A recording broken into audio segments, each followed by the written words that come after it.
नमस्कार, news watch India देख रहे हैं आप और आपके साथ मैं हूं भारती बघेल। चलिए शुरुआत करते हैं उत्तर प्रदेश और उत्तराखंड से जुड़ी खबरों की। गोरखपुर की सियासी प्रशासनिक धड़कन एक बार फिर सख्त संदेश के साथ सामने आई है। योगी आदित्यनाथ ने अवैध कब्जों पर पल रहे माफियाओं और बाहुबलियों को दो टूक चेतावनी दी। उन्होंने कहा कि गरीबों को उजाड़ने वालों को किसी कीमत पर बख्शा नहीं जाएगा। यह संदेश उन्होंने गोरखनाथ मंदिर में आयोजित जनता दर्शन के दौरान दिया, जहां करीब 150 फरियादियों की शिकायतें उन्होंने खुद सुनी और तत्काल कार्रवाई के निर्देश दिए। वही जनता दर्शन में मुख्यमंत्री की कार्यशैली का एक अलग ही नजारा दिखा। वे सभागार में बैठे लोगों के बीच पहुंचे, हर व्यक्ति की बात ध्यान से सुनी और अर्जियां सीधे संबंधित अधिकारियों को सौंपते हुए स्पष्ट आदेश दिए कि समाधान समयबद्ध, पारदर्शी और संवेदनशील होना चाहिए। योगी ने यह भी कहा कि शिकायतों के निस्तारण में गुणवत्ता से कोई समझौता नहीं होगा, जवाबदेही तय होगी और लापरवाही पर कार्रवाई भी। भूमि विवादों को लेकर मुख्यमंत्री ने खास तौर पर निर्देश दिए कि जहां जरूरत हो वहां सटीक भूमि माप कराई जाए, ताकि वर्षों से लटके मामलों का निष्पक्ष समाधान हो सके। पारिवारिक विवादों में उन्होंने प्रशासन से संवाद की राह अपनाने को कहा। मतलब यह कि दोनों पक्षों को बैठाकर समझौते की कोशिश हो, ताकि टूटते रिश्तों को जोड़ने का अवसर मिले। यह प्रशासनिक सख्ती के साथ मानवीय संवेदना का संतुलन था। इसके अलावा स्वास्थ्य संबंधी शिकायतों पर योगी का रुख उतना ही स्पष्ट रहा। इलाज के लिए आर्थिक सहायता मांगने वालों को उन्होंने भरोसा दिलाया कि पैसों की कमी इलाज में बाधा नहीं बनेगी।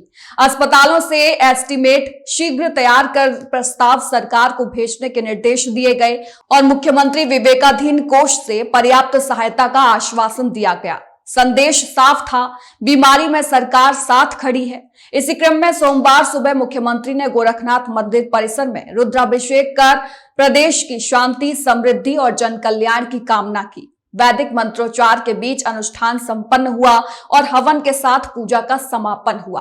गोरक्ष पीठाधीश्वर होने के नाते योगी ने अपने आवास स्थित शक्तिपीठ में बेलपत्र, दूर्वा, मदार, कमल सहित विधि विधान से भगवान शिव का अभिषेक किया। यह आध्यात्मिक आचरण उनके प्रशासनिक संकल्प के साथ एकात्म दिखाई दिया, जहां आस्था भी है और एक्शन भी। कुल मिलाकर योगी सरकार का संदेश स्पष्ट है। अवैध कब्जों पर जीरो टॉलरेंस, जन समस्याओं पर त्वरित समाधान और आस्था के साथ शासन।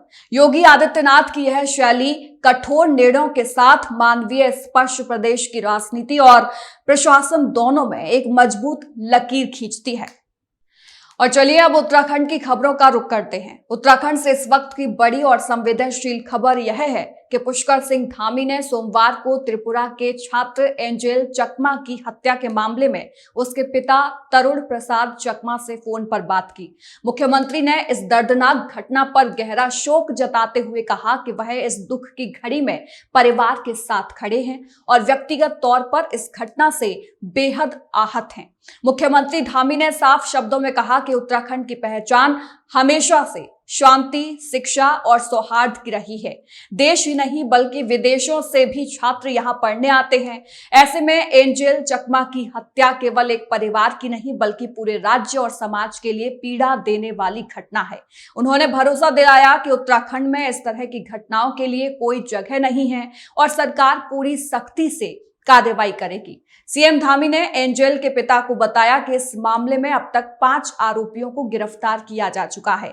वहीं एक अन्य आरोपी के नेपाल भागने की आशंका है, लेकिन उस पर इनाम घोषित कर दिया गया है और उसे भी जल्द गिरफ्तार करने के लिए पुलिस और जांच एजेंसियां लगातार प्रयास कर रही हैं। मुख्यमंत्री ने कहा कि कानून अपना काम करेगा और दोषियों को किसी भी सूरत में बख्शा नहीं जाएगा। उन्होंने यह भी आश्वासन दिया कि राज्य सरकार इस पूरे मामले की निरंतर निगरानी कर रही है और पीड़ित परिवार को हर संभव न्याय दिलाने के लिए प्रतिबद्ध है। यह बयान सिर्फ एक औपचारिकता नहीं बल्कि उत्तराखंड सरकार का स्पष्ट संदेश है। छात्रों की सुरक्षा सर्वोच्च प्राथमिकता है और जो भी कानून को हाथ मिलेगा उसके खिलाफ कठोरतम कार्रवाई की जाएगी।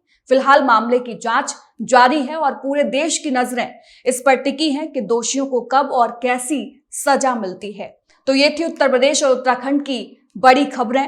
वहीं आज के इस खास बुलेटिन में इतना ही। कल फिर हाजिर होंगे अन्य खबरों के साथ। नमस्कार।